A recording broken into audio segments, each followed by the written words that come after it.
On the 8th of September, King Charles VII of France with Joan of Arc in tow faced an unfortunate defeat against Henry V of England in the 1429 siege of Paris.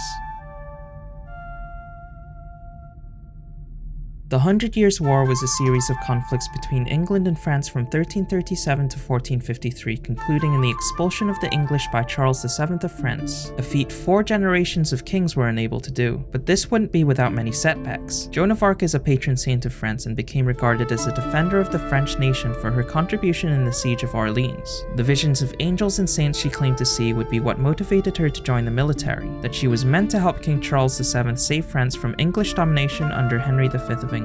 She fought her way up the military, transcending gender roles and becoming a leader, gaining recognition as the savior of France. After the coronation of King Charles VII, she participated in the unsuccessful siege of Paris. After entering Paris in 1420, King Henry V of England was able to hold much influence with its citizens, with a great majority of Parisians sharing in his hatred for Charles VII. Following a handful of successes in the months prior to their siege, Charles claimed the town of Saint-Denis, north of Paris. Joan of Arc and her troops were inching much closer to the country's capital. On the 3rd of September 1429, they made their move to the village of La Chapelle and spent the following days fighting Parisians at various gates surrounding the city. The final day of the siege took place on the 8th of September when Joan of Arc and her troops attempted to storm the gate of Porte Saint-Honoré. Joan of Arc would be greatly wounded during the battle after a crossbow bolt to the thigh and sent back to La Chapelle. After 4 hours, many casualties, and failing to make any progress in capturing the gatehouse, Charles VII ordered an end to the attack. 3,000 English ultimately were able to fend off 10,000 French soldiers. Although the siege would not go their way, Joan of Arc continued to lead several successful campaigns afterwards, but was ultimately captured and ordered to be executed in the month of May 1431. The 100 Years' War continued for quite a bit longer, arguably concluding in a French victory at the Battle of Castellon in 1453. However, the English and French remained formally at war for many decades to come.